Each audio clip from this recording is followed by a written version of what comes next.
Good morning, everybody. Good morning, everybody. The last time I was here, I actually spoke about performance artists and the kind of trouble they get themselves up to. But it's good to be back and something somewhat more serious in some respects because it affects everybody, not just art aficionados. I'm not quite sure why I'm the moderator, apart from being a household name, which puts me, in line with all kinds of detergent products and things of that sort. So I'm thinking, okay, I'm from BFM, and of course we've achieved some notoriety. Perhaps that's why I'm here. I'm certainly no expert on the issues, though every day when we talk about business and the economy on BFM, we're trying to bring clarity to precisely these complex issues that the two gentlemen are going to be debating today. You've already had an introduction to them. You've also had an introduction to the contemporary love of color-coded politics. So you were given a red, green, and yellow option. As you know, these things mean different things in different places. Yellow would be royalists in Thailand. Here it means you're neutral. Green is for the ajans or the academics in Thailand. Here it's for voting for free trade. And to give you the quick results of the first round of voting, the Greens have 53%, right? So the red have 19%, and the yellow, the unsure category, have 28%. So people, the majority of people in the room have argued or are of the opinion that trade liberalization and the TPPA are good for Malaysia, right? So Charles, you're going to have a tough time. You're going to have to persuade many more people than Razin's going to have to. He's got an easier job. No, I think you just have to use your skills. If I was, the Prime Minister or God or whatever it is, or all-seeing power, I would have actually switched the speakers around. I would have had Dr. Sally make the argument against the TPPA and Charles to do an argument for, because what it would have required of them is to think sympathetically, or at least think for the other side. What is the other side of the coin that they're making an argument for? And I think that's very important. If you want to have a debate, and you want a conversation when people are listening to each other, you really want them to listen sympathetically to the concerns of the other. And I think that perhaps that's the tone and approach that we can take this morning, to think critically but sympathetically about the issues, so not to be entrenched in our positions and to be open. We have quite a bit of a morning, and you'll have 10 minutes from each of the speakers taking their positions. First with Dr. Sally, he's going to take the position that the TPPA and economic liberalisation are good for Malaysia, or good in general. And then Charles will come in with his position, the opposing one. Then I grilled them for 20 minutes, which is an extraordinary responsibility on my part, but I think it's something I'll try to do. But if I run out of steam, I'll go quickly to the Q&A section, and you'll have up to actually 50 minutes to enter this conversation. So there's quite a bit of time, and that will take us to 12 o'clock or so. And so we have quite a bit of time to think about the issues before us. Now, without much further ado, I'm going to ask Dr. I'm sorry. It's actually Charles that goes first. So you're taking the position against the proposition that the TPPA and economic liberalisation are good for Malaysia, and you have 10 minutes. Yeah, it's not good for Malaysia. You're taking a position against the propositions. I'll just explain. Okay.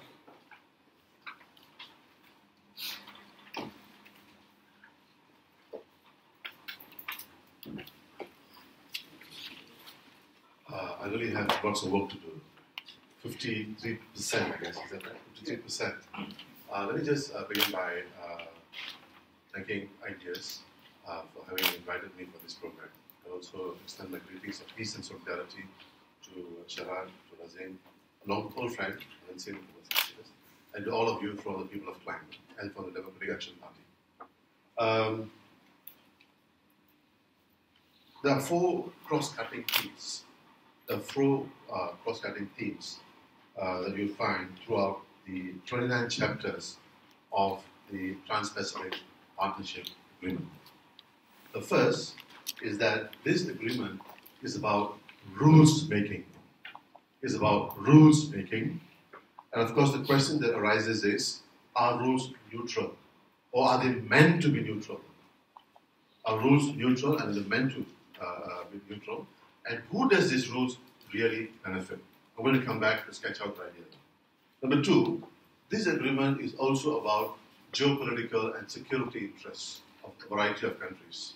Geopolitical and security interests. For example, in the 90s, the Americans signed the North American Free Trade Agreement. It's a trade agreement, but today it has been heightened, or I should say deepened, to include security as well.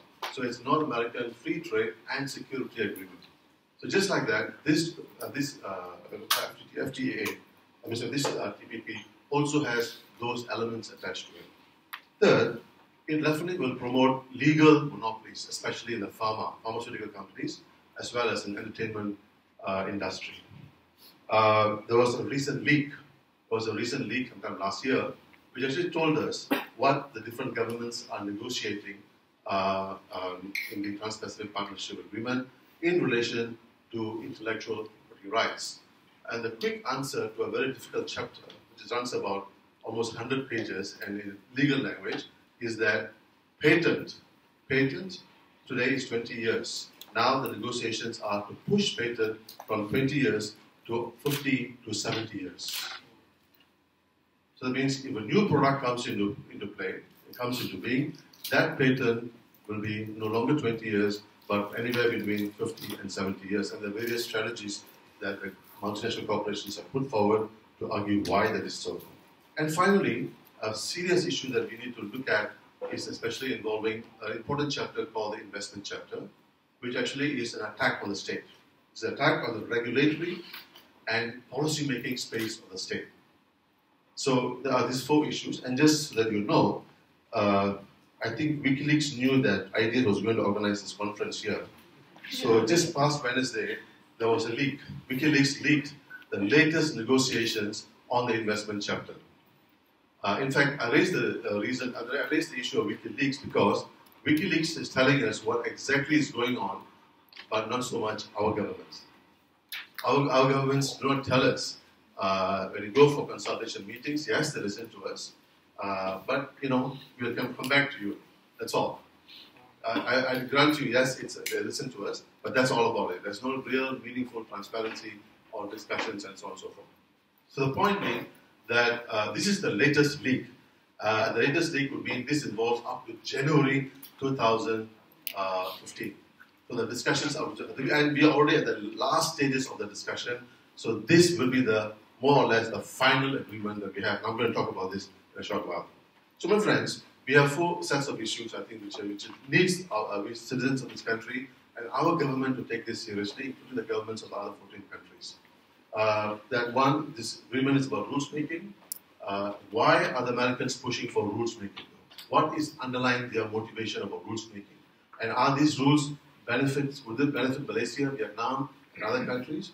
Number two, it's about legal monopolies, establishing legal monopolies. It's also about geopolitical and security issues. And finally, it's about a massive attack on the nature of the state. Simply, the decisions that you make, the government of Malaysia makes, or the states in Malaysia, the different states that we have, makes, including parliament, including local councils, all of these decisions are now subject to be overturned. And I will give you an example of that involving Philip Morris and the government of Uruguay and the government of Australia and so on and so forth. So with that introduction, let me stop and pass it back to Sharaad. Just gesturing about timekeeping. So clearly, thank you. You used your 10 minutes. Actually, I don't think you've used all of your 10 minutes. But it's good if you made your point. Okay. So, Dr. Sally, your chance. Thank you very much, Sharaad. Good morning, everybody, and thank you once again to Ideas for organizing this event and for University of Nottingham for hosting us. I'm very pleased to meet Charles again for two reasons. One, I haven't seen him for a while, and secondly, because he has more grey hair than I do. I always look forward to events when I come across fellow panelists who are even greyer than I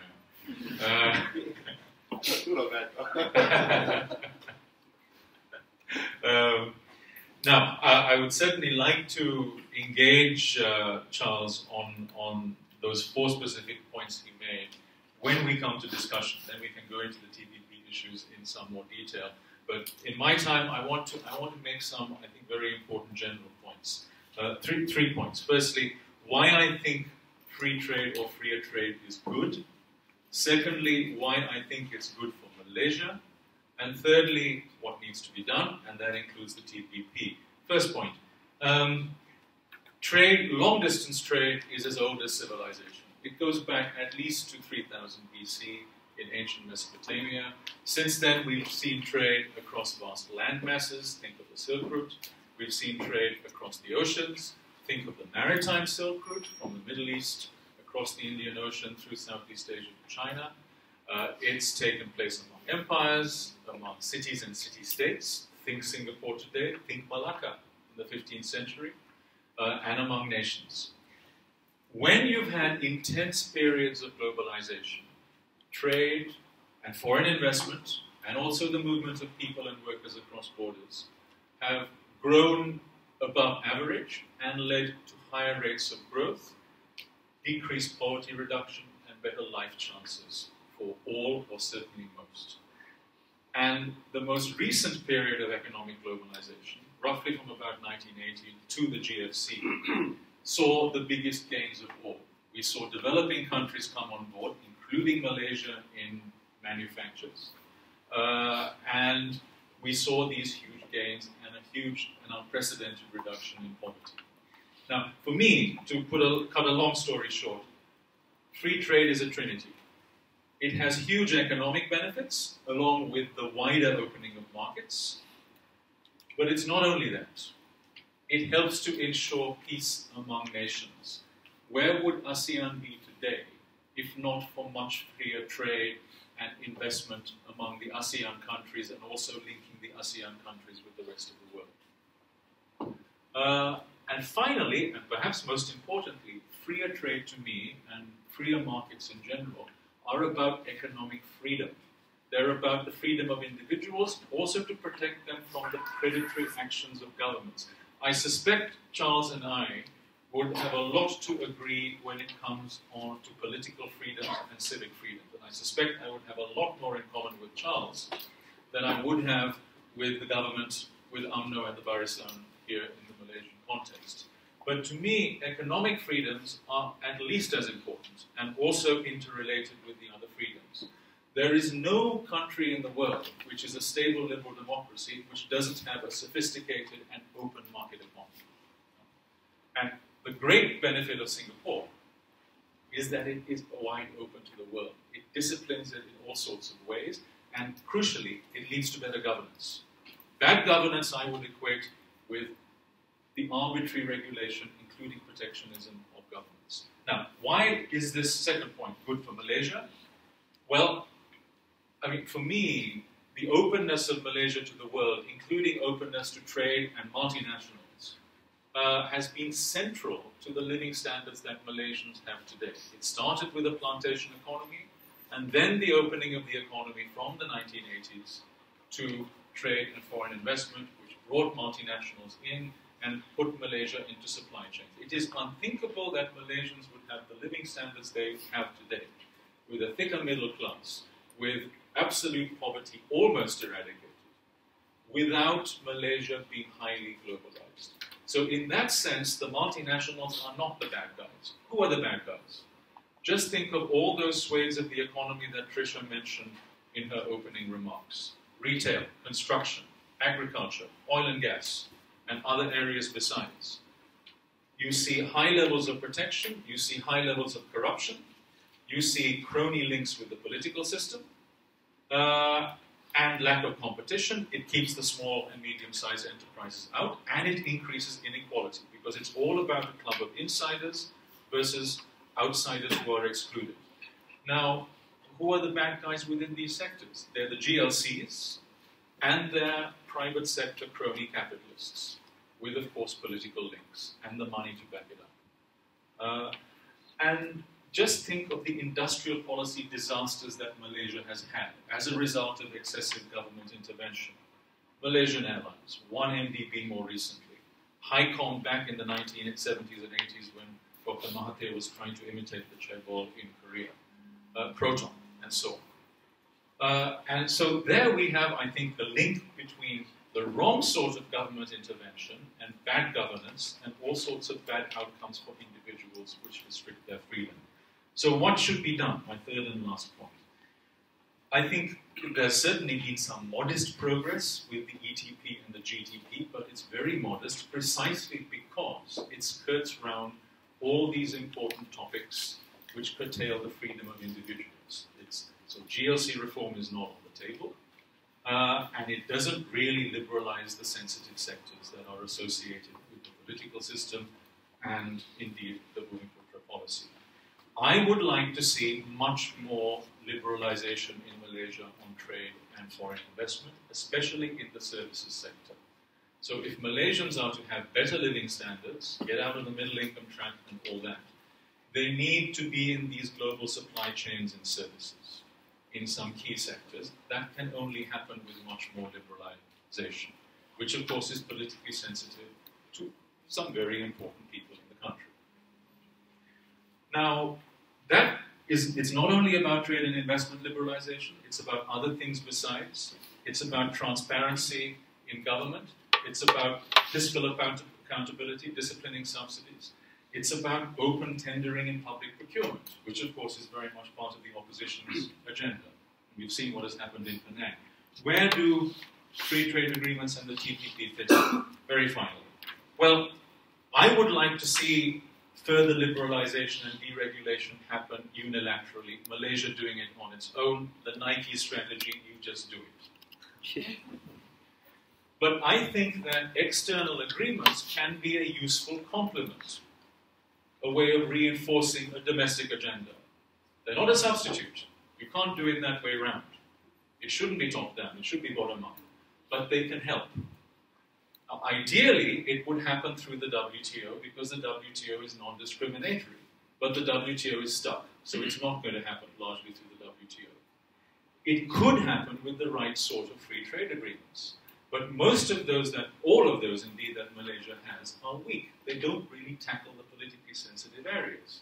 Unfortunately, that's true of ASEAN and the ABC for the most part. It's even truer of the other FTAs that Malaysia has, that are mostly paper tigers. This is where the TPP comes into play.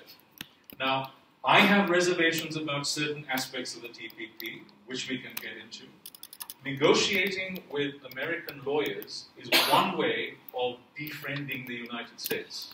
I can tell you from a lot of people I've talked to and some personal experience. This is not pleasant. But I have reservations about other countries and other FTAs, even more so. For me, the advantage of the TPP is because it's a serious FTA, unlike the others. So, despite some of the negatives of it, I think the positives outweigh the negatives. It is about serious liberalization in services, in investment, in government procurement. Goodness knows Malaysia needs that. It is about, yes, it is about stronger rules for market access, for markets and competition, to discipline subsidies, to discipline state-owned enterprises, to have harmonized standards, to allow global supply chains to function better, to speed up e-commerce, to improve trade facilitation, and yes, also to have stronger dispute settlement, which you need in case of conflicts. So for me, the big advantage of the TPP is that it can combine with the domestic liberalization agenda to take things further and make for more competition and economic freedom here in Malaysia. export advantages, there will be some, but that to me is the lesser argument. The more important thing is speeding up reform here in Malaysia, and there I think the TPP can be positive. Thank you very much. Very much. You kept to time. Now, this is a segment where I get to ask questions of the both of you, and perhaps what I'm going to try to do is to get you to speak to each other rather than speak to me. The first question really goes to the heart of the matter, as it is in Malaysia. It's essentially, we have a political question before us, not an abstract academic one, not one that economists largely can have the burden of carrying. It is politicians in this country. It is the political stakeholders who are going to be shaping the public discourse. Now, this TPP, this agreement goes across a huge range of countries, some with absolutist monarchies, so that you have Brunei, you have Vietnam with a one-party communist state, you have countries that are advanced capitalist economies and those with high levels of inequality. The whole range of very, very uneven ground. But at the heart of it is, at least in Malaysia, is the democratic game. You have to persuade people. Now, Charles, in trying to speak to ordinary Malaysians, what do you think has been the chief concern? Are Malaysians excited about the possibility of the transformation agenda that you spoke of, the domestic transformation agenda you think will be given a lift with this external agreement? Or are they gripped by anxieties?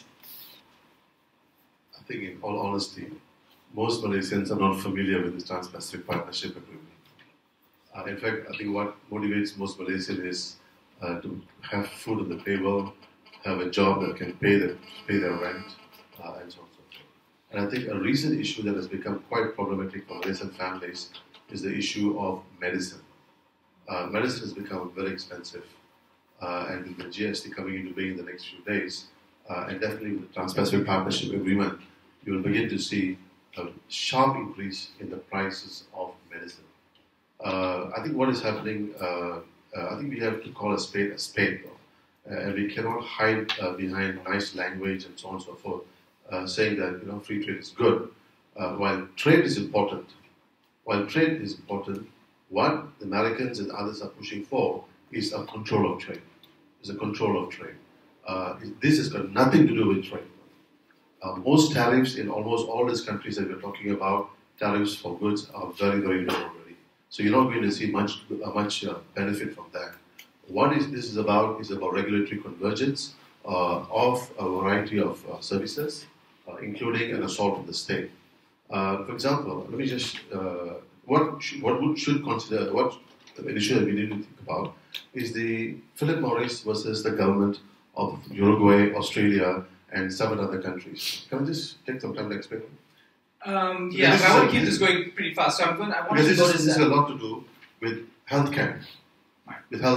Okay, can I stop you for a second, Charles? Just, because I think this is stuff people can read, right? And the thing is, it doesn't appear in relation papers. Okay, what I want to ask as residents here, do you think focusing on something like the increasing cost of medicine is fear-mongering? Is it the kind of, is it a political ploy to get people to relate to the issue by saying, in this one aspect, is it cherry-picking, as it were? You pick up the worst possible scenarios coming out of the TPPA and then therefore brand the whole process as undesirable.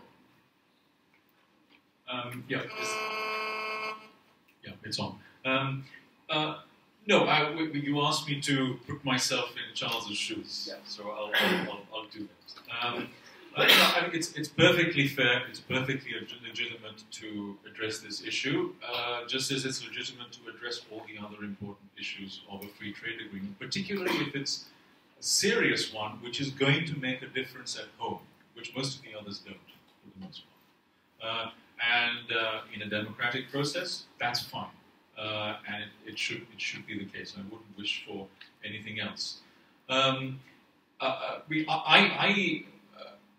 As a free trader, I had reservations about including intellectual property rights in the WTO agreement at the end of the Uruguay round.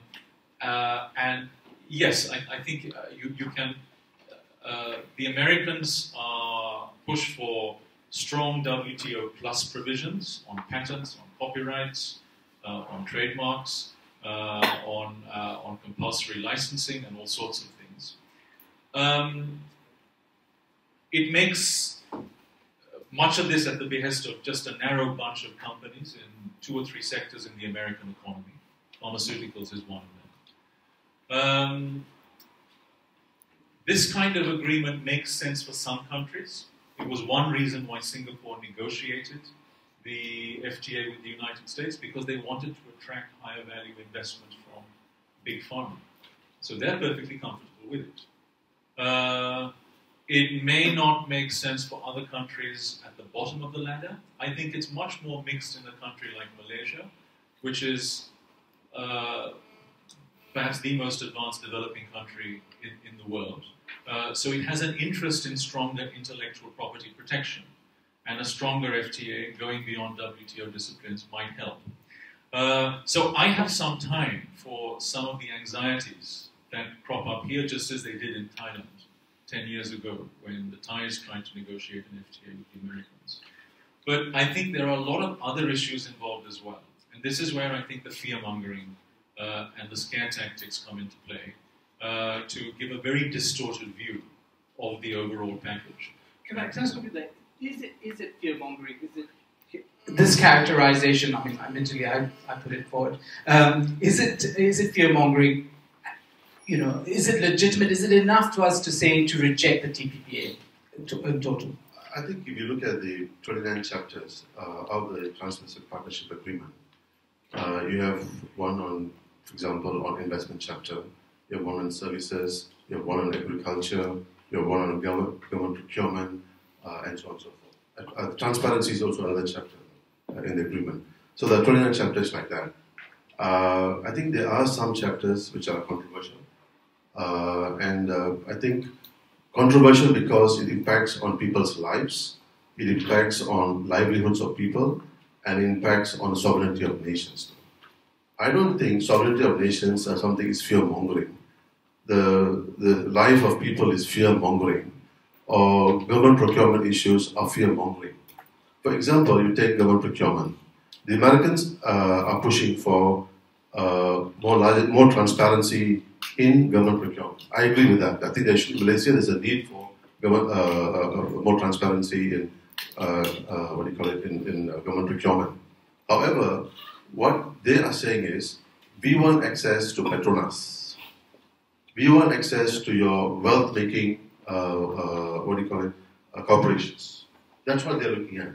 And also, if you look at, so now the negotiations are going on an upper bound and a lower bound. A lower bound means it says, below a certain amount of money, there will not be any foreign participation. That means it's opened up, the Malaysian government can open it up for Malaysians. But the upper bound, which is yet to be determined, it will be opened up for all the 11 other countries that want to participate in a contract that Malaysia offers. Now, the thing is, government procurement is at the heart of Malaysia's development policy. It keeps the so-called race relations in some control, although right now you don't see that. But the whole point of having a government procurement process essentially is to ensure that some kind of a peace, stability takes place in Malaysia. Now you're going to tinker with that right now. You're going to tinker with that, and that can lead to possible problems. Now also, when Japanese or the Americans or even Singaporeans, when they target for Petronas, or when they target for other big companies, the problem is these companies are supposed to, I say suppose, right? Because it's problematic. These companies are problematic, and the money, the way it's being used is problematic, is used for the future generations. So what you're really doing is, you are taking money away that should be kept for future generations, and today you will allow for foreign companies to come, compete, and take away that business. Do you see that as, do you agree with this characterization? No, I 95% disagree with it. Let me address those issues directly. Let me finish that point on medicines, which I think is important. What I was going to say was that in addition to what might come as a result of the TPP, actually most of the problems in healthcare systems, and I suspect that's true in Malaysia as well, are domestic. They relate to domestic policies which cause distortions in domestic healthcare. And often the Americans and the American farmer is used as a kind of a way of glossing over these domestic issues. But if we take the other elements of the TPP, this is a broad package. It's an all or nothing package. It's an all or nothing package. I mean, as trade agreements are since the end of the Uruguay round. Even if there are some negatives, perhaps not as much as Charles and his side make out on IPRs, I think they are outweighed by the positives in the other areas. So, okay, let me go through the list, and I'll come to public procurement. It is, I think, good for Malaysia to have its key services markets opened up to much more competition in banking, in insurance, in telecoms, in the professions, and so on. And the TPP is one way of doing it. Ideally, Malaysia would extend this to other comers because you bring in foreign competition, it spurs local innovation, and the consumer benefits. Now, that's the lesson of Singapore and many other places besides, which is why they have much higher living standards, including Malaysia and Singapore, than is the case with here in Malaysia. And it's one big discipline on all this crony capitalism that takes place in Malaysia. That's why it's not happening.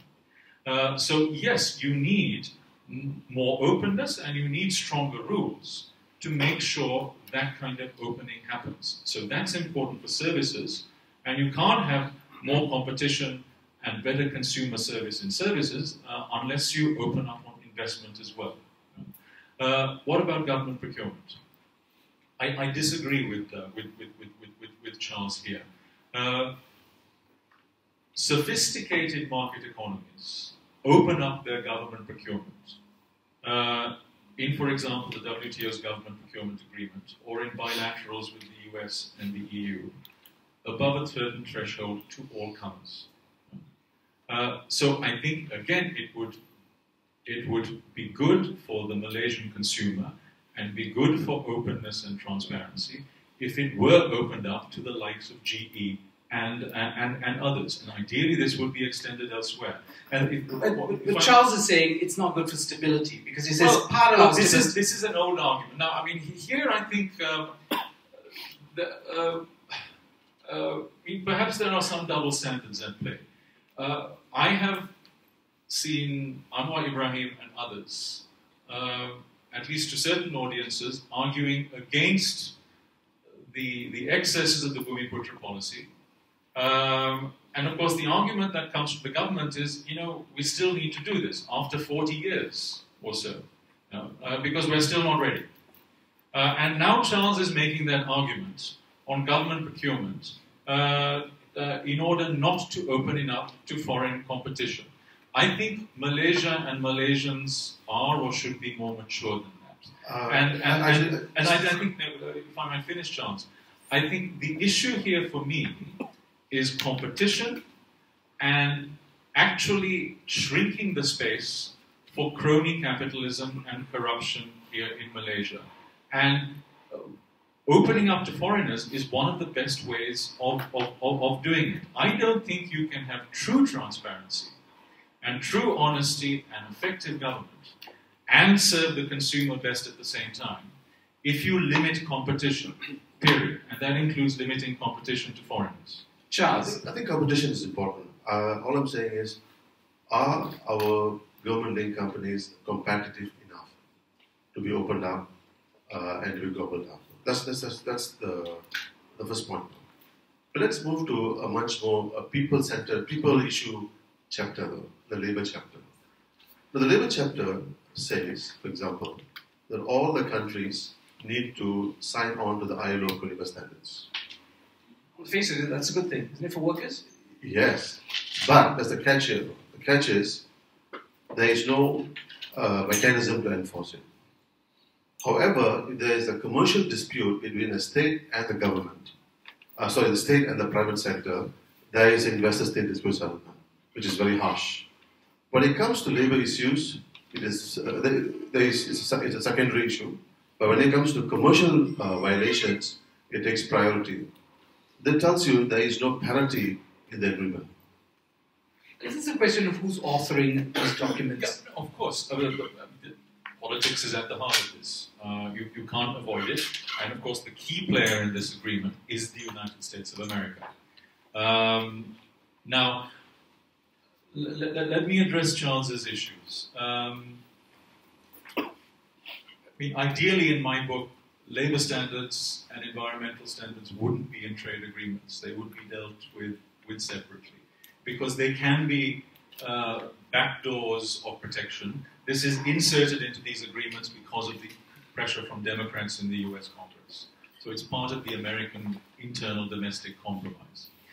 But the more important issue here, as Charles pointed out, is this thing called investor-state dispute settlement.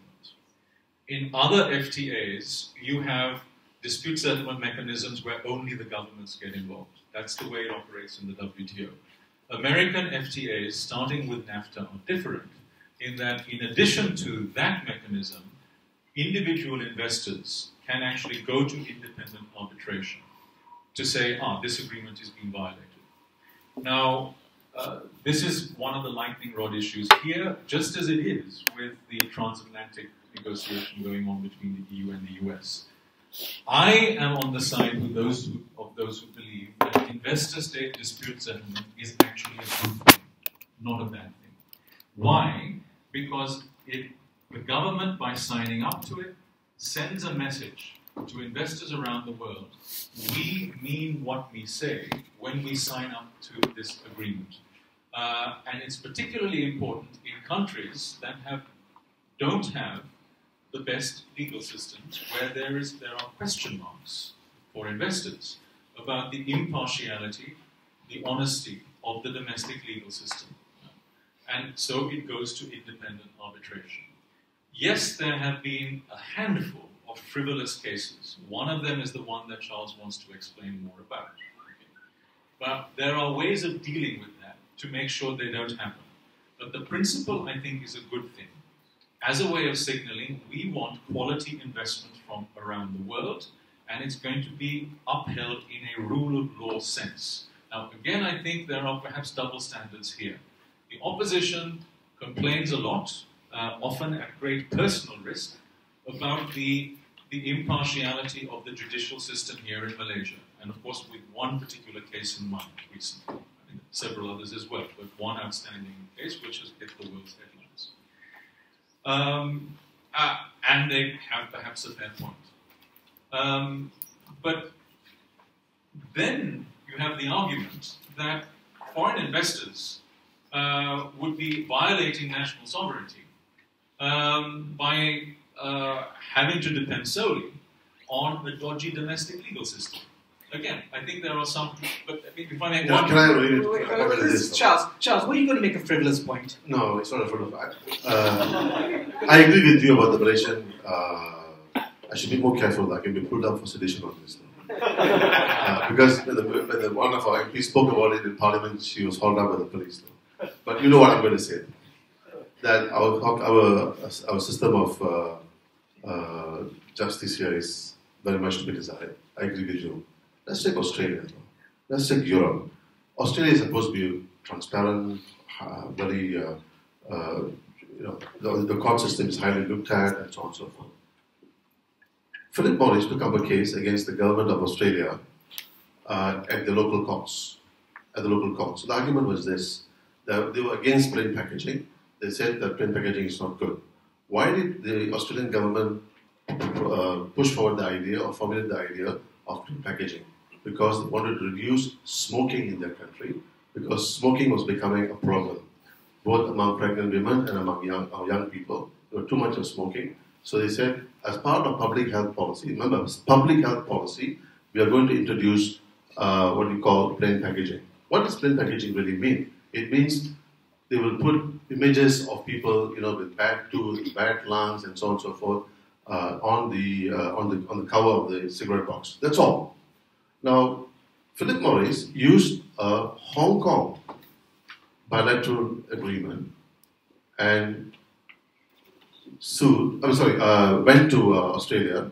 In fact, let me backtrack. They bought up some companies in Australia, used that as an investor, and they sued the government in Australia.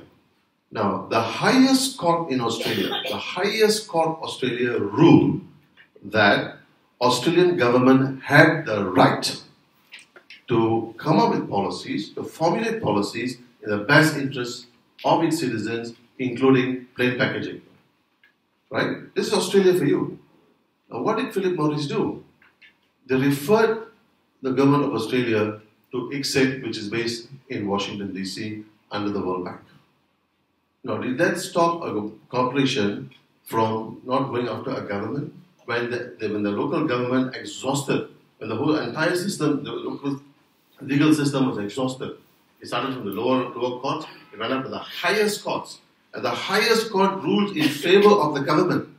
This is not Malaysia, where you can imagine maybe there was manipulation and so on. But not in Australia. Now, mind you, the Americans are also insisting that the Europeans, which are supposed to have the highest legal standards in the world, also to have ICSID. So, what is the motivations behind that? Is this a concern? I mean, It clearly shows the domination of corporations against the government. I think this is a point that we have, especially free traders, have to understand. Even free traders like Stiglitz, even people like the other guy, what's his name? Not the more democratic leaning free trader. Krugman makes the argument. So, I mean, I don't understand why free traders are so worried about. Charles, I mean, that particular example is worrying. No, it's not only one. There's so many cases like that. No, I don't. And what is worse? Is this? Who is the guy who's sitting in the tribunal? It's not a judge. It is not a judge who sits in the tribunal. It is 3 lawyers who sometimes can be lawyers of companies and sometimes can be lawyers of governments. How transparent and how partial are those? Okay, so Razeen actually agrees with you in terms that this is worrying. No. He agrees. I talk about fair play though. I think that there are not a whole legion of examples. There are a few isolated examples that give cause for concern. But I don't think a few examples make a general point.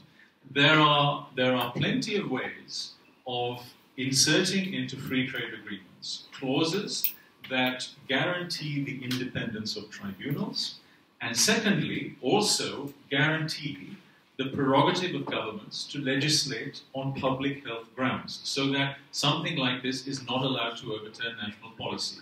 But the more general point I want to make is this, and Charles raised the argument right at the beginning, that the TPP is an assault on national sovereignty because it intrudes into the prerogatives of the state at home. That's the whole point of having a trade agreement. That is the logic of the WTO, by the way. The logic of the WTO is that countries, governments come together and tie their hands behind their backs, rather like Ulysses to the mast, so that they mutually behave better, to create more trade, more competition, and create more wealth, and so on. A free trade agreement is supposed to take that further. So yes, you're not giving up sovereignty, but you're agreeing mutually to limit your discretion in what you do at home, so that you have better economic policy. In that sense, I'm in favor of these limits and of binding rules to make sure they're enforced. Otherwise, trade agreements aren't worth the paper they're written on. So in that sense, I don't think, if done correctly, it's an assault on the state or an attack on sovereignty. It's about better economic policy and better rules for better markets for individual producers and above all consumers.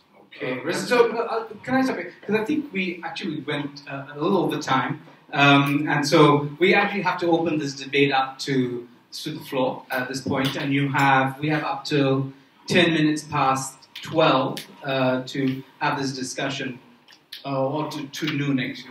So there's a mic over there. Could you please just observe normal courtesies, say who you are, perhaps where you come from, and keep your comments and your questions fairly short. I'm going to be timing no more than 2 minutes, I think, for any intervention from the floor.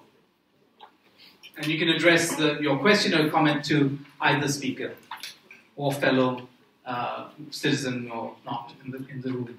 Good afternoon. My name is Ari. I address this to both.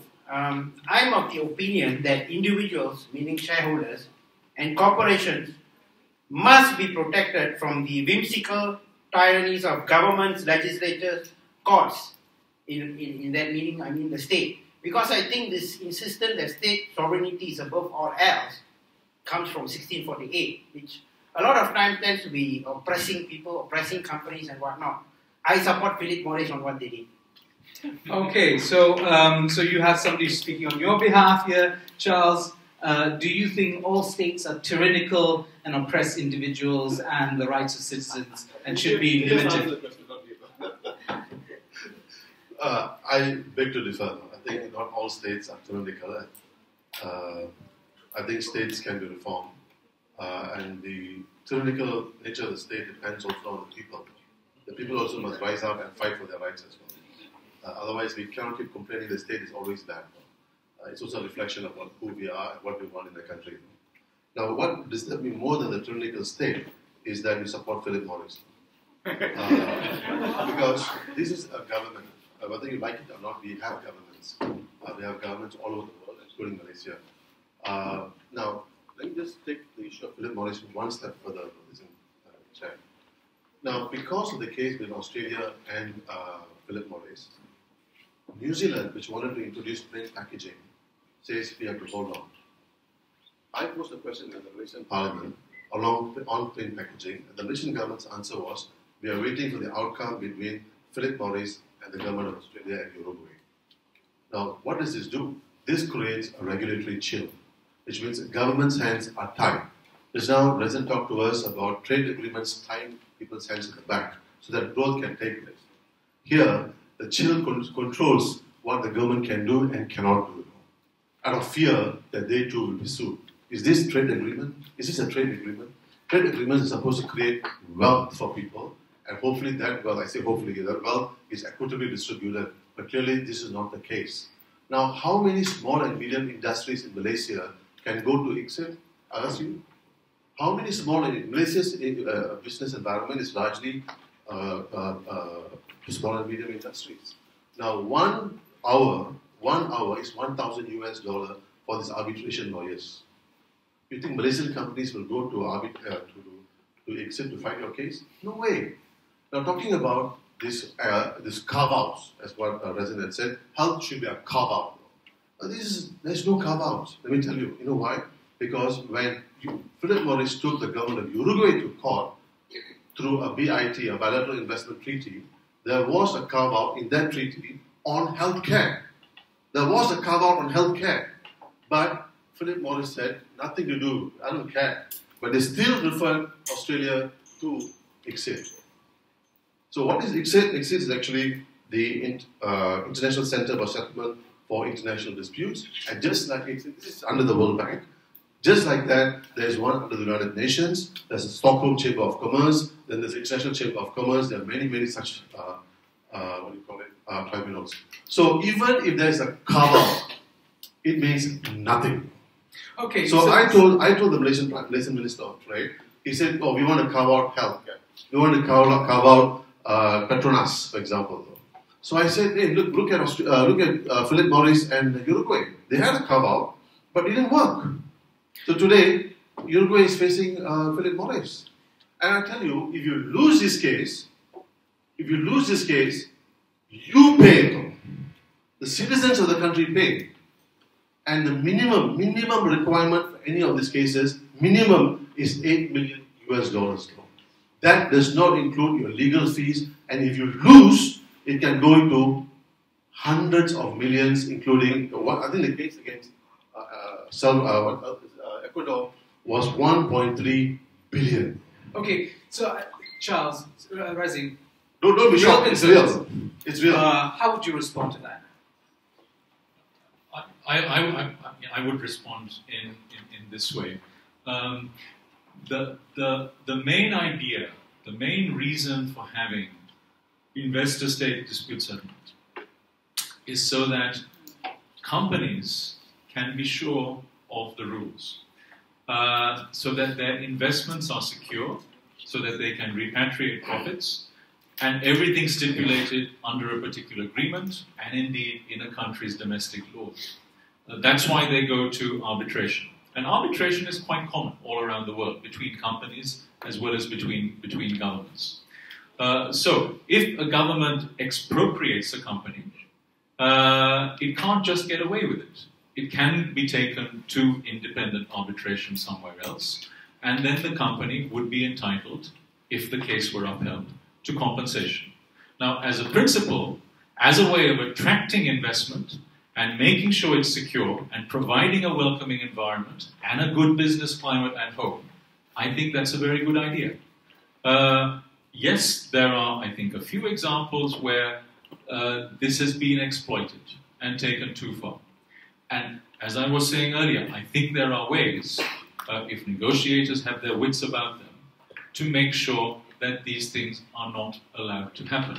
So the issue here for me is not about letting a Philip Morris impose a pro-smoking policy on Australia and elsewhere. That shouldn't be the case in this kind of agreement. It is about having more competition in all sorts of areas, including, by the way, healthcare and education. Consumers need a better deal in many countries around the world, including the United States, by the way, for healthcare. Choice, better products, better prices. And introducing foreign competition is one way, not the only way, of doing it. And a free trade agreement can help. Okay, I wanted there's several questions from the floor. Gentleman over there, and then Ivy, and then the lady over there, and then the gentleman over there. So maybe we could take those 4 questions first and see if we can make sense of them. My name is Daniel Schopp from Nottingham University.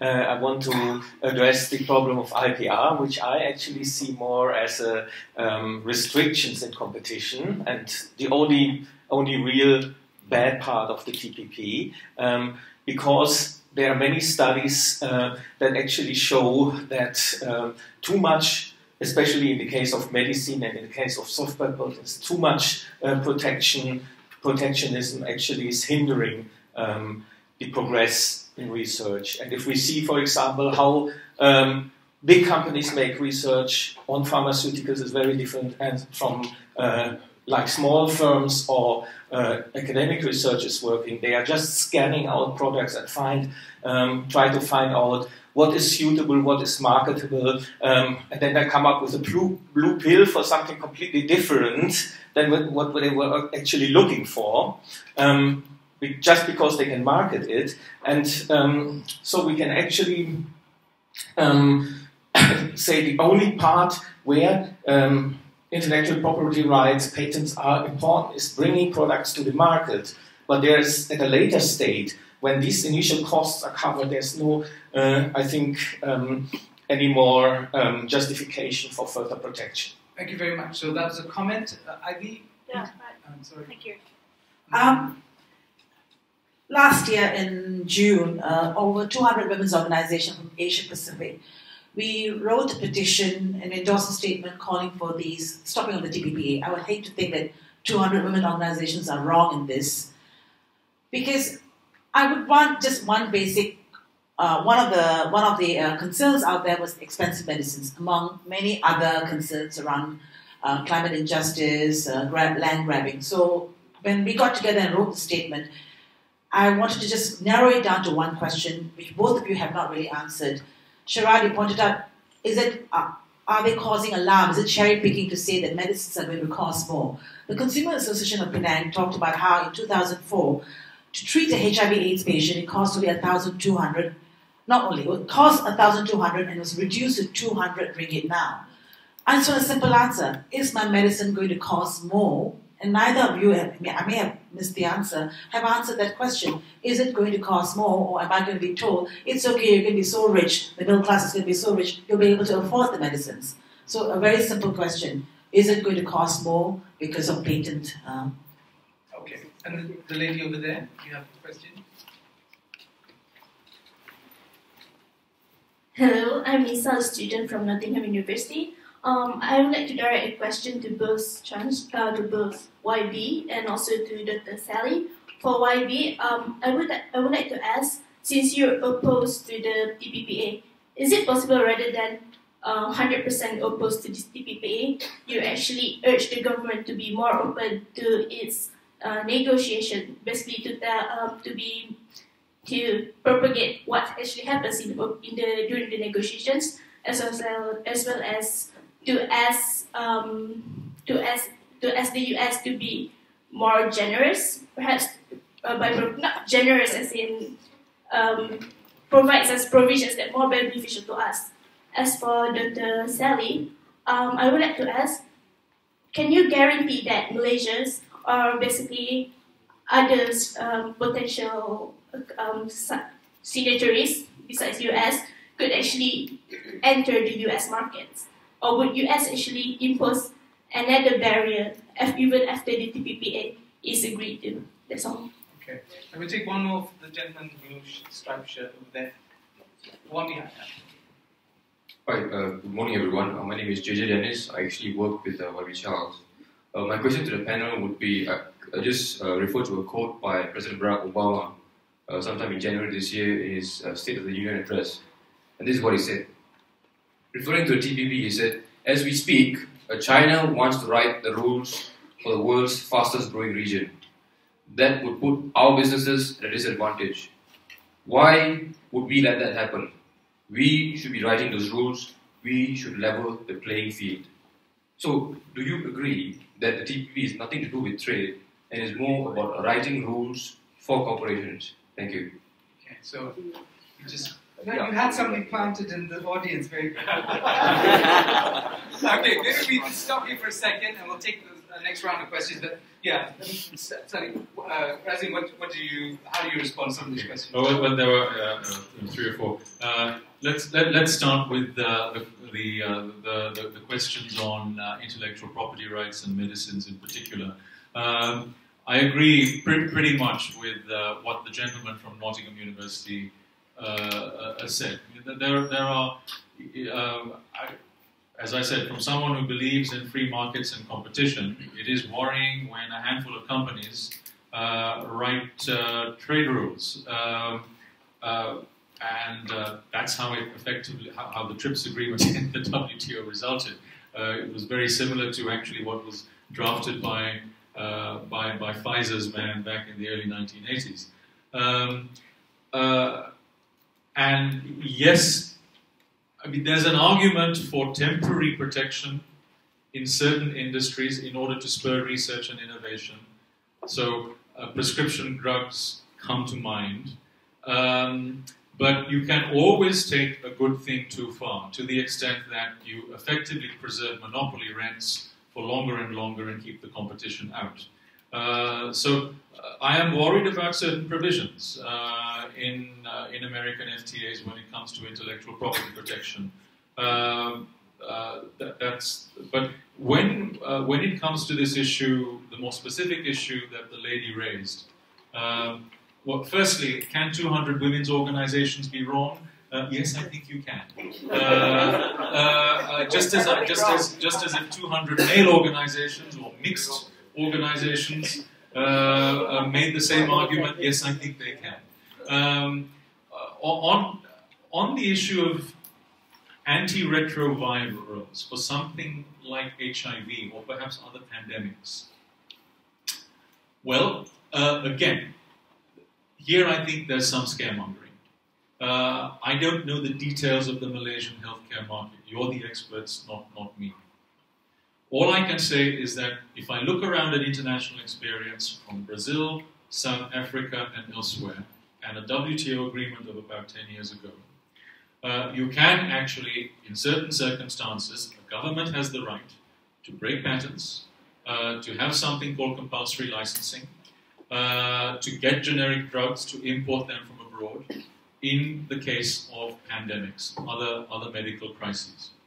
Now, the Americans insist on tighter disciplines on this thing called compulsory licensing, but they don't insist on abolishing it altogether. So in those circumstances, I think it's still possible to get cheap medicines.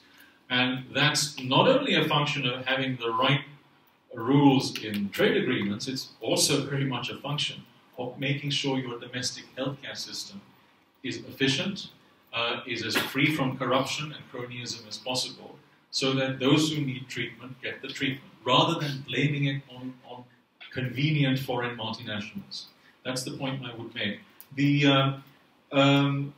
There was a second point, the lady over here. Can you guarantee that the US will open its markets? Okay. Well, these agreements are supposed to be reciprocal. But as George Orwell once put it in a famous political novel, some are more equal than others. So yes, in this agreement, the United States is definitely more equal than others. When you negotiate an American FTA, there isn't that much leeway. I'm putting this bluntly here because I don't want to be seen as a paid lackey of the American embassy in Singapore, in either Singapore or KL, which I'm not. So you concede more as the weaker party than the Americans in the mercantilist sense. So the American market is already much, much more open than the Malaysian market on tariffs and all sorts of regulatory issues. So Malaysia gets a huge amount of export market access already, not least through these global supply chains for electronics and other products, to the United States. It will gain in a few other areas here and there. The Americans will still probably not open markets which it should open, particularly in garments and in sugar, where you have things pretty much rigged by crony capitalists and those who are in their pockets, politicians in the United States. That's unfair. It shouldn't be the case. But the domestic politics of trying to remove that in the States are too difficult, even for the TPP. So yes, I think some perhaps marginal extra gains in terms of access to the US markets, because one thing about the TPP is that tariffs will come down to zero on all products. There may be one or two carve-outs, not least in Japan, perhaps in the United States, but on far more products than you have in other FTAs, tariffs will come down to zero sooner. That's one way in which the TPP is stronger. That relates to the question of the plant over there. Who writes the rules? It was, of course, a rhetorical question, but let me try and answer it unrhetorically. The United States wrote the rules in 1945, when it was very much top dog at the end of the Second World War, and a good thing too, because the Pax Americana worked. And by the way, who provides the security for all those Malaysian products going across through the Straits of Malacca elsewhere? It's the American 7th Fleet. You should be very, very worried if the American 7th Fleet weren't there with very decent facilities in Singapore and you were reliant on the Chinese instead. You would have a much higher chance of being right royally screwed if that were the case. So you would, I think, have to be much more worried if it were the Chinese writing the rules of a much more mercantilist, arbitrary, power-based capitalism, rather than the United States. It is no longer the case that the United States writes the rules of trade on its own, or in a kind of duopoly with the European Union. The world is more multipolar than that. They have to negotiate much more seriously with the Chinese and others. So it is a more multipolar game. But the reality of international politics, inevitably, this is just reality. It's one of the things Lee Kuan Yew was excellent at. You look at the world as it is, especially if you're a small country, and then you make the most of it. It is asymmetrical out there, but it is in your interest as a small country to join in supporting rules that are as open to competition as possible. Yes, it's messy. Yes, it's going to be very imperfect. There are going to be asymmetries here and there. But you have to make the best deal possible in terms of what's available, rather than going for what's perfect. And in that sense, that's how I would look at something like the TPP. Thank you. Thank you, Sharaad. I think one of the most or among the top 3 contentious issues is the services industry, namely intellectual property rights. It's very contested. And the lobby power of pharmaceutical companies pushing for their position is enormous. The lobby power is traveling all over the world, including Malaysia, where they're really putting the pressure on government, on Malaysia's private sector, and so on and so forth, including NGOs and civil society groups, not only just by talking to them, but also giving money and so on and so forth. That tells you the power of the lobby power of the pharmaceutical companies.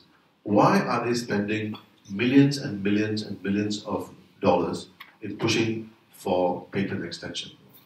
Because it works in their interests. So they are using a variety of language, data exclusivity, evergreening, and so on and so forth, to push the present 20 years, WTO 20 years patent agreements, now to almost 50 to 70 years. That means in one lifetime, means your lifetime or my lifetime, we will never be able to use those medicines. Now, for example, so therefore, question is, yes, we have to have good health care, but more importantly, we need to have affordable health care. Affordable health care. The World Bank report for Malaysia says 40% of Malaysians earn 940 ringgit on a monthly basis. The new report that just came out, 940 ringgit per month. Now, this is staggering. I was shocked. I thought I got it wrong. I thought I saw it wrongly. And I called the author to verify, hey, is this correct or not? He said, yeah, it's correct. 940 ringgit per month. Now, with TPPA, with GST coming into being, do you think the Malaysian will be able to afford an increase in healthcare? That's number one. Number two, I have a friend of mine who's actually HIV positive. Today, she spends 2,100 ringgit. 2,100 ringgit for 4 different types of medicine to keep her going. It means to save life. She needs life-saving medicine. Now, all the 4 medicines that she takes is not in the GST exempt or even 0 rated. And when it comes, TPPA comes, the prices will also increase. So GST will increase in price. It means 6% on all 4, and which will be 900 ringgit, I think. And then the TPPA, that also will see another increase in prices. So to answer this question, were the 200 women's organizations wrong? They were absolutely right. And they have a right to demand for affordable medicine, and medicine that needs to protect people's lives. Though. This is where we have a problem. Which is important, profits or life? It's come to that in Malaysia now. I will share with you another story, a Malaysian woman, a young Malaysian woman, 35 years old, who had to make a decision between selling the house, her house, or buying medicine to protect her from breast cancer. She was fourth stage. So she had to make a decision with a house. And she was telling us that she'd rather keep the house for the family, for the husband and the 2 children, and forego medicine.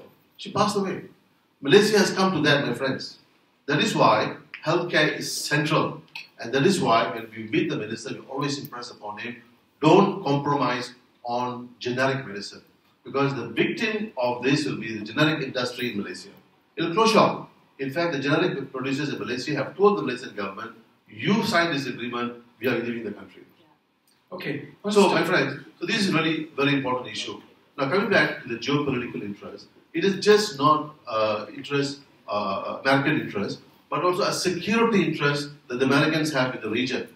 But used to be after the 80s and 70s and so on. This used to be Southeast Asia was part of the American theater, as they call it. But today there is no unanimity in support for the American government in the region. There are countries in the region who are also looking at China as a way out, as to provide leadership for the region. In fact, the Chinese are now underwriting a lot of investments in Southeast Asia. Underwriting 100%. And therefore, this is putting fear in the eyes of the United States. And therefore, they argue. And I read what Joe Biden said on January 14th in the Financial Times. He says, the global economy is at an inflection point. And it goes further. And he says, America's economic relations with the rest of the world matter more now than ever before because they are being contested everywhere. In Europe, they're contested. In Africa, they've been contested. In Asia, they've been contested. In the SAARC countries, they've been contested. Their leadership, right? So the question is whether the US will take a leadership role in shaping a new course that reflects American values. What is that American value? Or whether we will stand on the sidelines as a new order unfolds. That's why when I read the leaked document, the investment chapter, this is about American values. Okay. There are many more questions on the floor. The gentleman over there, the gentleman over the t-shirt over there, and Mr. Tan over there, and Cynthia over there. I think Cynthia actually put up a hand in the last round, so let's give Cynthia just 2 minutes. We're actually running out of time, so we have 15 minutes more, so let's be quick. Thank you very much. My name is Cynthia Gabriel from the Center to Combat Corruption and Cronyism. Very much all the topics we are talking about today. I actually put in a red card before I came in. Means I don't support free market, but I find the arguments very compelling by Dr. Razeen. And I have 3 questions, very quick ones.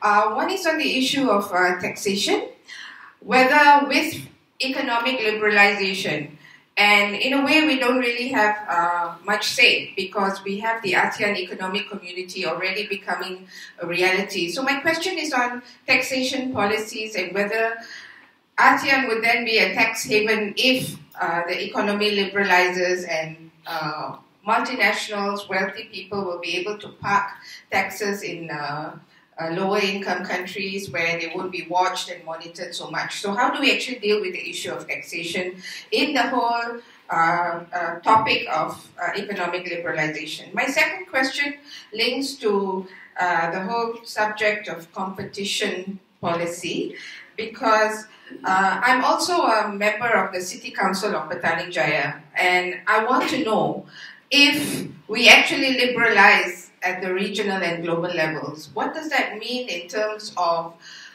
competition policy for procurement, for business? Because we have policies where only Bumiputra contractors can bid for government tenders, for example, for road maintenance works and infrastructure development and so on. So will it actually go all the way down to local council policy? Yes. Third, whether there would be an integrity mechanism that we're looking at when we talk about liberalizing the economy, moving towards TPPA, whether we talk about transparency, good governance, opening up governments to be more accountable, but what kind of integrity mechanisms can we put in place for MNCs and governments? Thank you. Thank you, Shreya. I gave you too much there. You 3 questions. Sorry. The gentleman in the front there, and then that gentleman, that gentleman, and then Tilly. Yong Bokon. Just a quick comment on this. The lady with 200 women organizations and your comments. I think the question of intellectual property, the extension of 20 years, I believe if it's patents, it's probably a few years because of the data exclusivity and all that. The 50 years and 70 years, I think refers to copyright protection. In other words, if you're a singer, you're given rights up to 50 years after your death, and you want to raise it to 75 years. It's because Mickey Mouse, is about 50 years old, and they want to extend it to 70 and 90 to extend the copyright. So if it's a $1,200 HIV coming down to 200 ringgit, my guess is it's already a generic medicine. It's outside the patent scope, and TPPA or not, it is already public domain.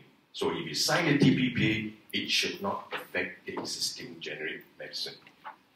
But if you sign it and you know they extend evergreen, some of the ones which are about to be expiring, they may extend it by a few years. So in other words, we should not frighten everybody to say suddenly tomorrow all my medicine costs will go up. What is more important is what Dr. Sally says about transparency in the procurement. Already in our system now, our procurement is not so transparent. You have certain monopolies who can supply to hospitals, and if we are able to, through this process, to open this up, the benefits to the consumers will be immense. So in this way, I am supporting this TPPA because it will help to bring us the rules that we need in this country. Okay, thank you very much. So he's part of the 53%, and that's growing. And the young man, yeah. Hi, I'm Swan from College of Java, future student of LSE.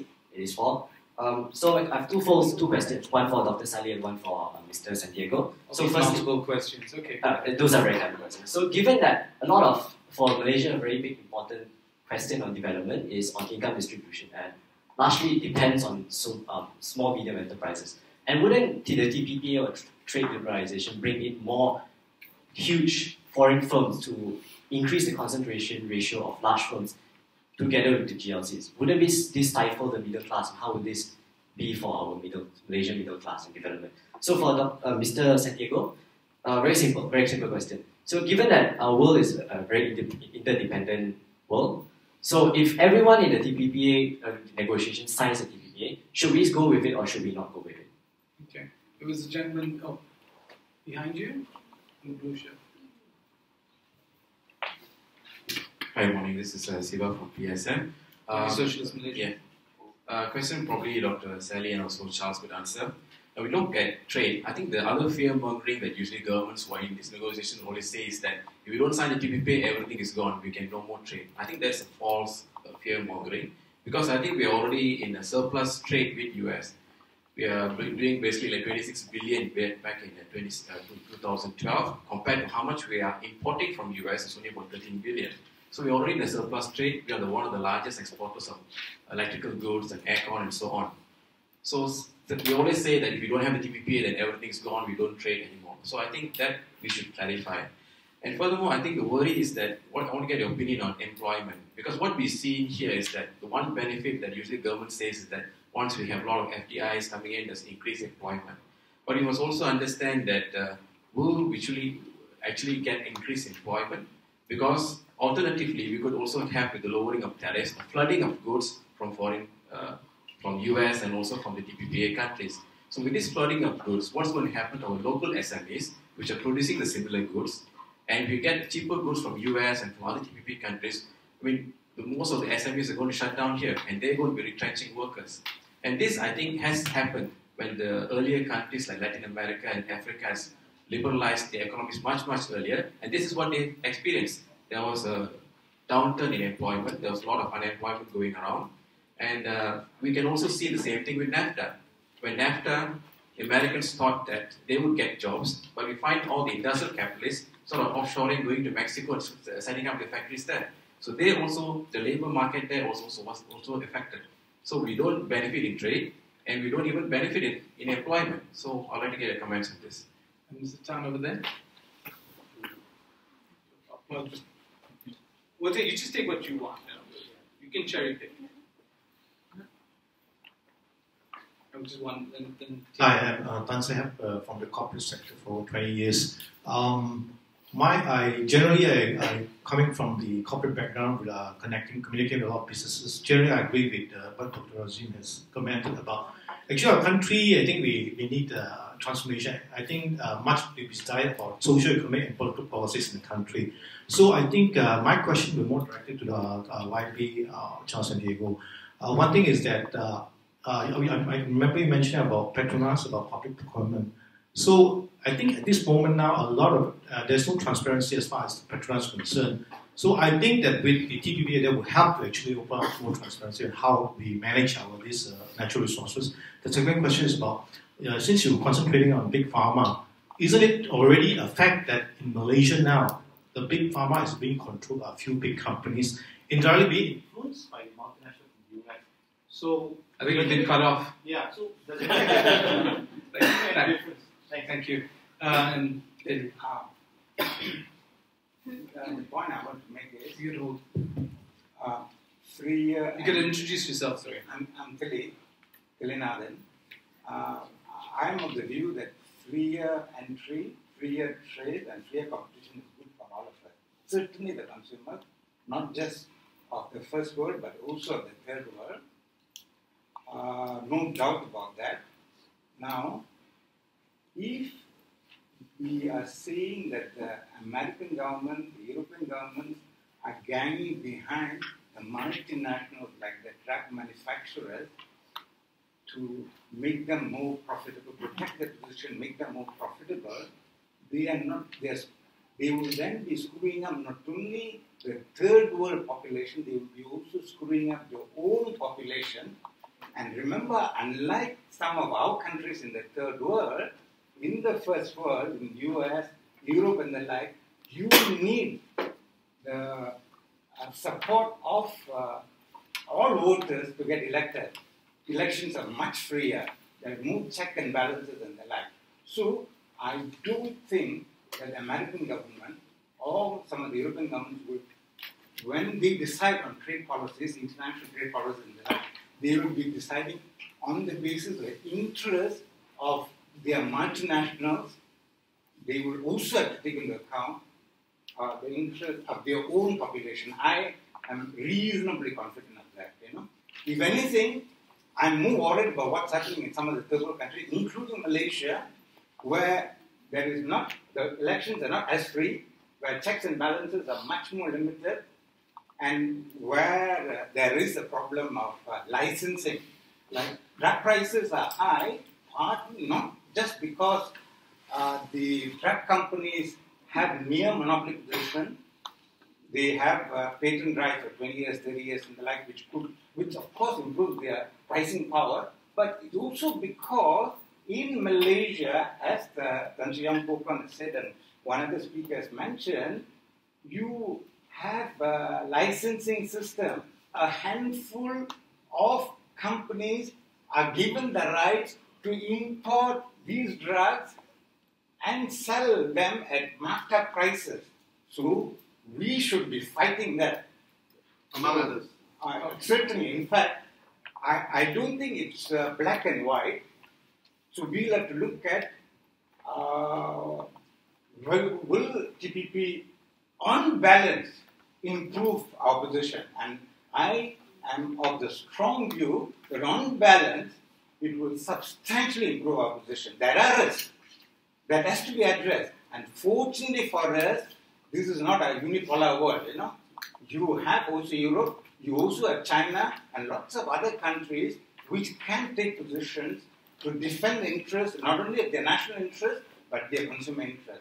So I would certainly vote in favor of TPP. Right. Thank you. So we have about 15 minutes, I believe, still, because I got to, 13 minutes. So I don't think you can answer all the questions, but perhaps pick one or two you think are most important to address. Maybe we can start with Charles and end with Razeen. No, you have 5 minutes. Yeah, you have 5 minutes to sum up. Let me take up Dr. Razeen's and then work my way up. You're absolutely right that governments should consider their own constituencies in determining prices and especially involving pharmaceuticals. But if you go to the websites of consumer associations today in Europe and America, the number one issue is on medicine. Because they too feel that the prices in their own countries has gone up. And with TPPA, largely the worries, there will be monopoly. And as a result of the monopoly, prices will go up further. So this is not just an issue for Europe and Asia or America. I'm sorry, Europe for Europe, America, but it's also an issue for us. It will definitely go up. And there's no way around that, I think. So we shouldn't have this notion that the Americans, the Europeans think that their consumer is a priority for them. If it was, you will not have poverty in Europe worse still in America as the way it is right now, if they are also concerned about their own citizens. Now, in Malaysia, we have a problem. A recent study showed, at the point that Dr. Tuna raised, that for the top 10 medicines that we use, the most amount of medicine that we use for the top 10, compared to Australia, ours cost more by 130%. And that's because it is controlled here. It's regulated in its price regulations in Australia, but here companies control prices. So you're right in saying that we have to fight against that. I agree with you. because prices of medicine has to come down. It has to be affordable. Agreed. But the point is, signing on to TPPA, contrary to what you have made your argument delay, is that prices are going to go up. You just wait and see how this will. Now, the question that you asked was, on balance, would it help Malaysia? Now, we have asked the government to do a cost-benefit analysis. The answer is the government has not done it, and they said they will come up with one analysis sometime in July, involving national interest, involving Putra participation, and so on and so forth. The two other areas. Now, you do a cost-benefit analysis not at the end of the agreement, when the battle is already over. You do a cost-benefit analysis at the beginning of the process, which we don't have. Now, that tells you the level of preparedness that the Malaysian government in this process. Now, this is something they also admit. Of course, they won't tell you, yes, we made a mistake, though. So they said, well, towards the end, you'll come up with a cost-benefit analysis. So I think, to your question, the answer is, it's an open answer. You will never know the conclusions till a point in time, 5 years from now, or 7 years in time, when the agreement is signed and it's already enforced. After 10 years, you will see the significance of that agreement. Now, if you look at agreements that have signed so far, I asked a question in Parliament about the Malaysia-Japan free trade agreement and how it has helped Malaysia, for example. How it has helped Malaysia. So the numbers were very, very nice numbers, running into so many millions of ringgit and so on and so forth. But the question I really had was, how much of that is intra-firm trade and how much of it was between a Malaysian small and medium industry or a Malaysian company exporting to Japan? But this is important because most of this is intra-firm trade. It means trade between the same company, a Japanese company in Japan, which is also based here. So most of this trade that is going on, using the free trade agreements for lower tariffs, you see lots of exports and imports between Malaysia and Japan. In the same way you see that between America and Malaysia in the electronics, electrical sector. Most of them are intra-firm trade. And the question is, how much of it creates Malaysian jobs? How much of it are sustainable Malaysian jobs? And how much of it is small and medium industries? Answer is still open on that. So I would be a bit more cautious as opposed to saying it's good for Malaysia. I would say let's wait 10 years from now to see whether it works out. The issues that are being raised is what we already see in other countries, where a trade agreement already exists, where prices are going up in the case of medicine at least. That's some of the examples. Now back to the issue of Tan Sri's patent and copying. Let me assure you the discussions now also involve patents for medicine, and it runs to 50 years now. The only person who can confirm that would be the minister. The rest would be, what we hear and so on and so forth. But definitely medicine is 50 years. The patent is 50 years to 70 years. At least that's what we hear in the discussions in different places. So IB and the colleagues, 200 colleagues are absolutely right. There's a need to be careful about this though, especially on medicine. Because, look, end of the day, it's about life. When you compromise the quality of life not having medicine, then that life, something is wrong. We need affordable medicine. That's what is important. Now, the last issue that I want to raise is the issue of Cynthia Gabriel's leaning towards the right on local council. Now, local council decisions can also be overturned. Not necessarily in your own courts, but at ICSID. Technically, it can be done. So you can make decisions. You can make decisions, say any kind of decision, and a foreign company can challenge it. At the international tribunals. So the challenge can take place at the local council, at the level of the state, level of the federal government, and the challenge can also challenge decisions at Parliament. Okay, we say Parliament is the sovereign, is the highest decision-making authority. Bullshit. Now it can be challenged, right? And the decisions, executive decisions by the state, by the government, can also be challenged, including regulations and policy. In fact, this ICSID actually ties the hands of the government. It might be a bad government, but the government still needs to enforce policies. This is important. Now, competition is important. Let's not run away from that. Competition is important, but how do you compete? Are you in a position to compete? This is a question that we have to discuss as a country.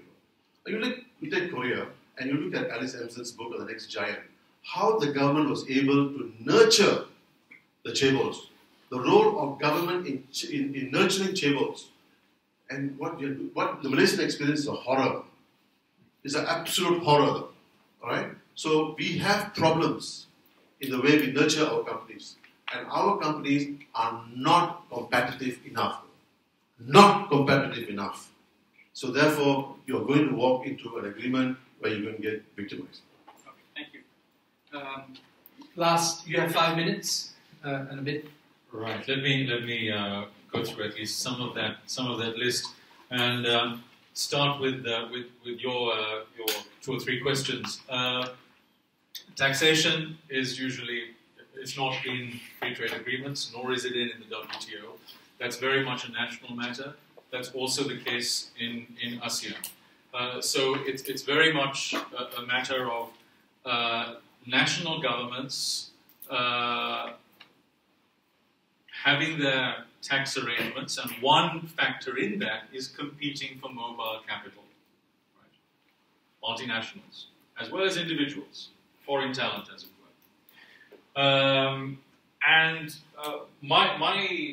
So this is not a TPP question. It's something different. Let me give you my personal take on this.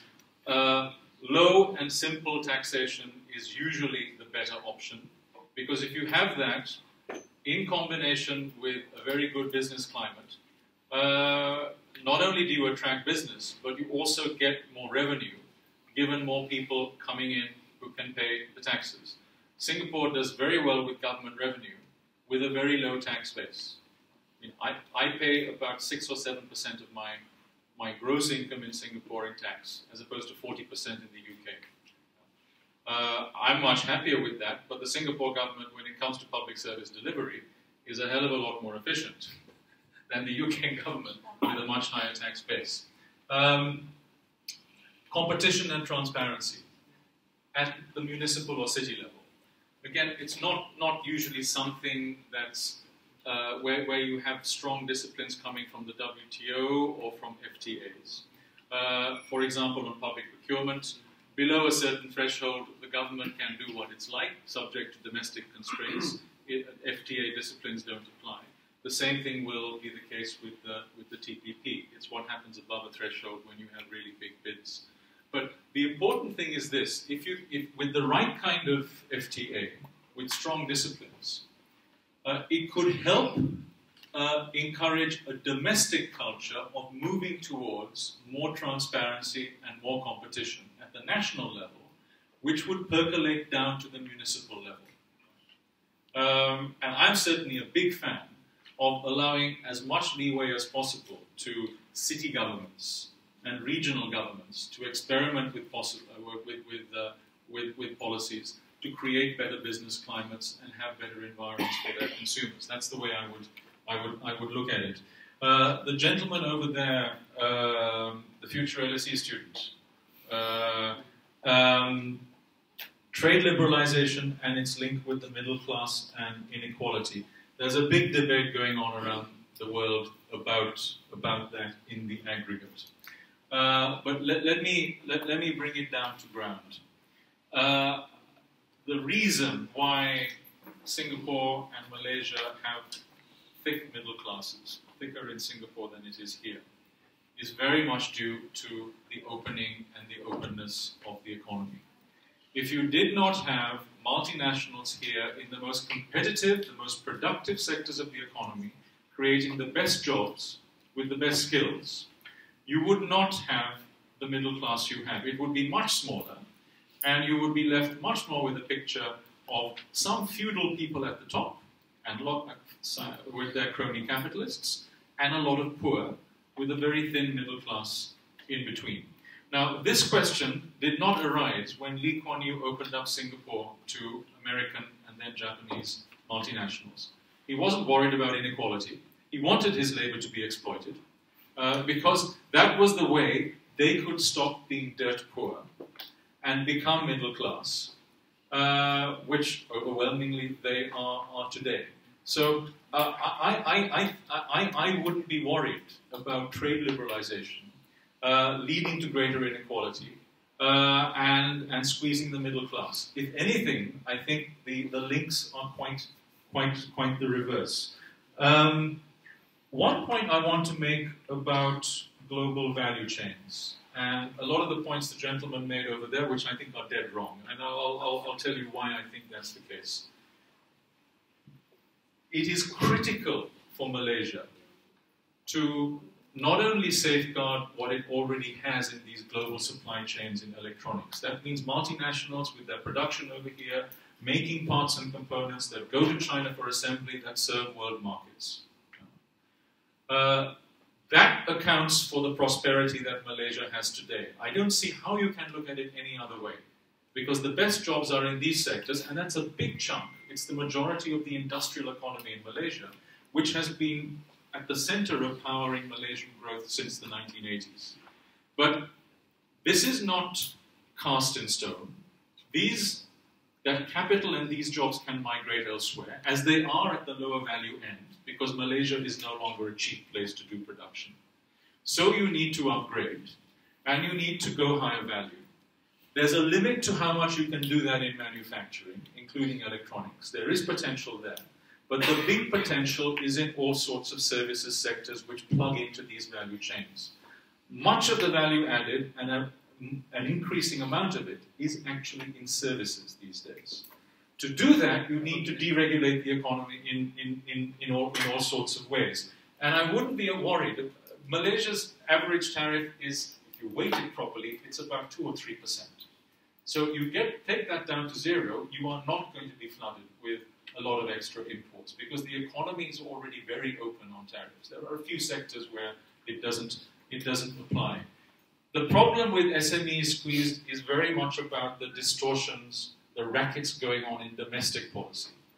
If you expand to accommodate multinationals and global value chains, then you would have better links with more competition at home to SMEs, and they would have the ability to get onto the ladder and climb the ladder. That's the way I would see it working. And NAFTA did not work the way you said it, nor did it happen that way in Latin America.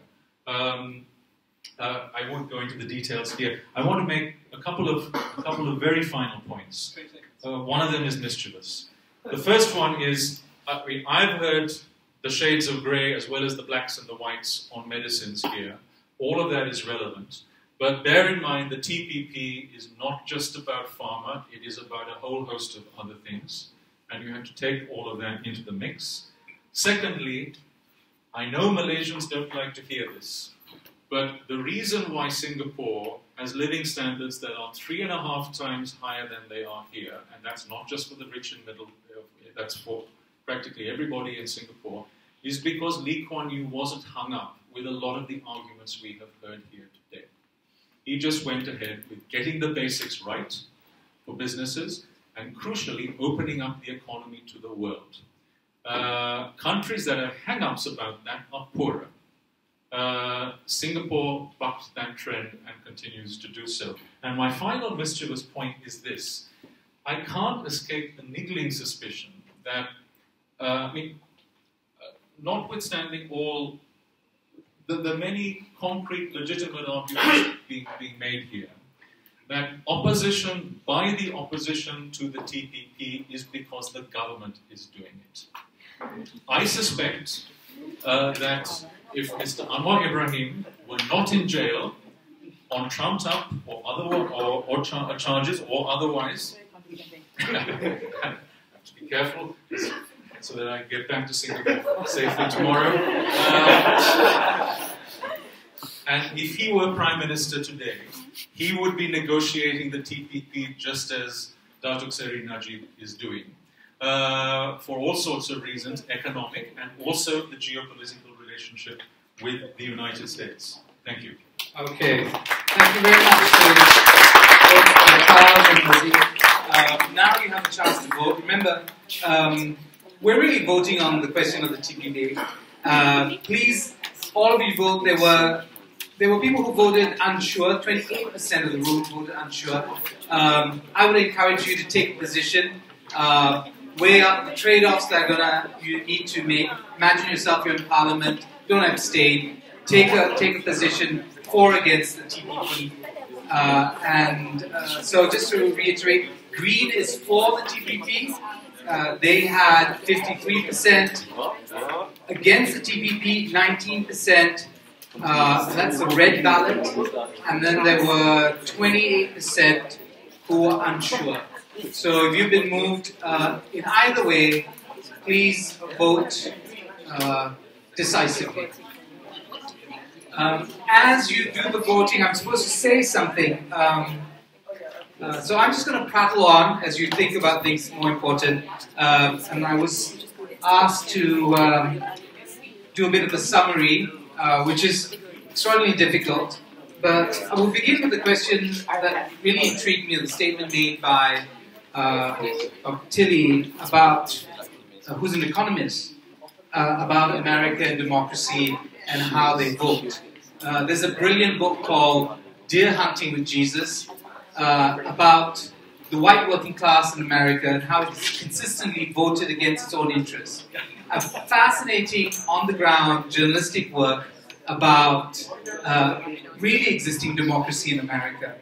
And this is partly what's at stake in this debate. The rhetoric, the textbook answers versus the really existing ones, the really existing situation and experience. What has been our experience of free trade agreements? Razeen makes the point that this is the most serious of trade agreements yet, and therefore we should consider it as opposed to other trade agreements. Are you persuaded by him?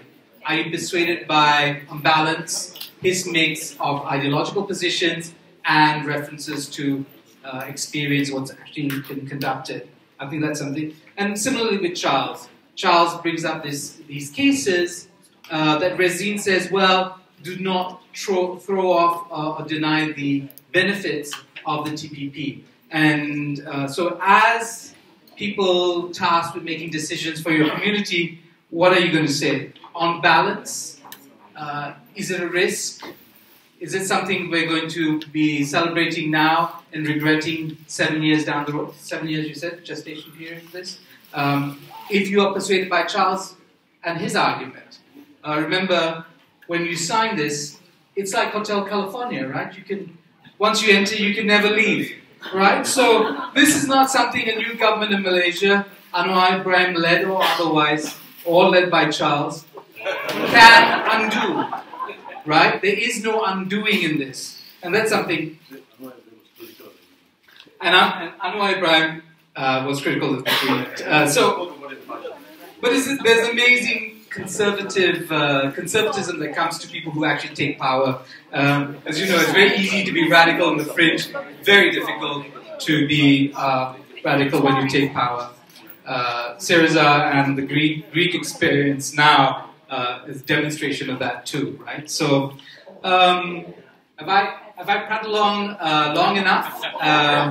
Has everybody casted their vote? Yes. How's the counting going? Are we going to be plunged into darkness for a few seconds if the results are unfortunate for either side? I'm assuming that ideas institutionally favors one result over the other, and they are, strangely enough, tasked with doing the voting. So, few flaws in this system. Yeah, did you see a green ballot just... It's in her hand, it's green ballot. I don't know about this, I'm very suspicious.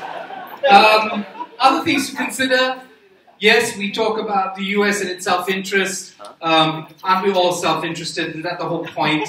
In any kind of negotiation, we all come as self-interested parties trying to find the sweet spot. I think de Tocqueville talked about the enlightened self-interest, and that's perhaps the magic of democracy. Self-interested individuals and communities come together and produce something like the public good.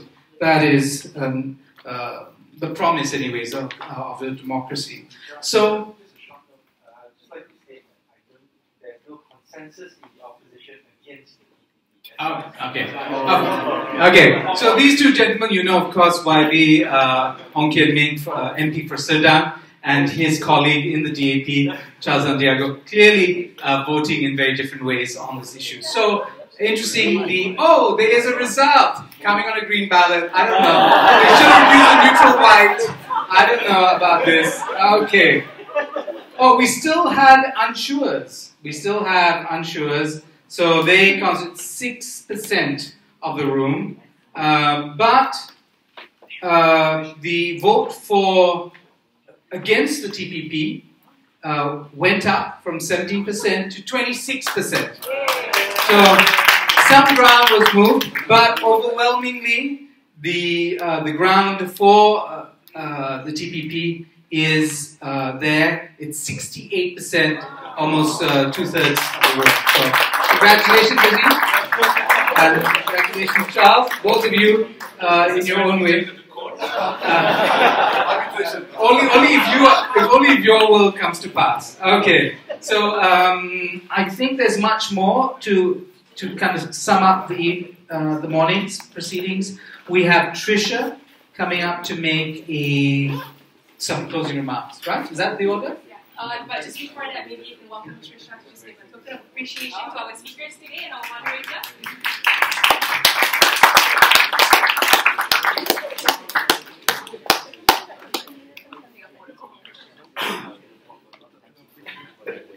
Thank you so much for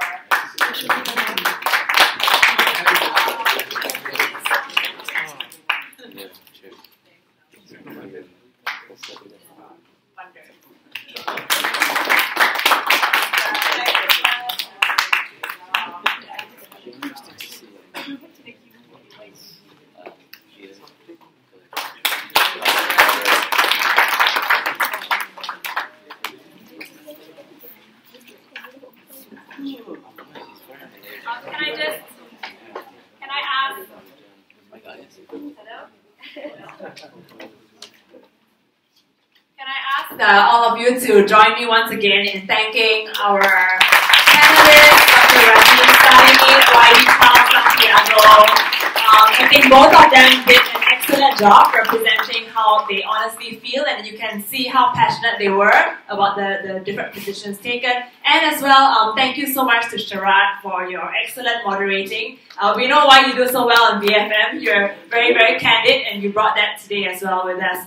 I think I just have really quick closing remarks. There's nothing that you did not already hear, but basically what we got from today was a very, very deep, thought-provoking session because it spread out into 3 broad areas.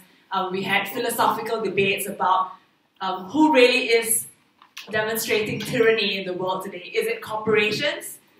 Or is it the state? Is it nations? So that's a very philosophical debate, which I think stems from our own experiences and what we have observed in our own countries and our experiences with corporations. On the second level, it was on principles, on whether competition and openness and transparency would actually be able to break the crony capitalistic state that we have, whether that would come out into action in reality when the TPPA is or is not signed. If it is signed, how that would be played out. And finally, we had the third, more human aspect of things. How much would medicines cost us at the end? I'm not sure whether we had a clear answer to that. But also in terms of whether the small businesses, the manufacturers, those involved in the global supply chain, whether they would actually be able to compete much more aggressively, both in Malaysia and outside. So I think it's been really good. I think it's a lot more for you to chew on. Maybe perhaps go home and read up on the cases that the panelists were talking about. And join us the next time we have something similar like that. You've all signed up for our newsletter. Follow us on Twitter, Facebook, on our website, and we look forward to seeing all of you again in our next event. So thank you to the team, thank you to Dr. Sally and YB who are our IBS council members, and please enjoy some light refreshments outside. Thank you.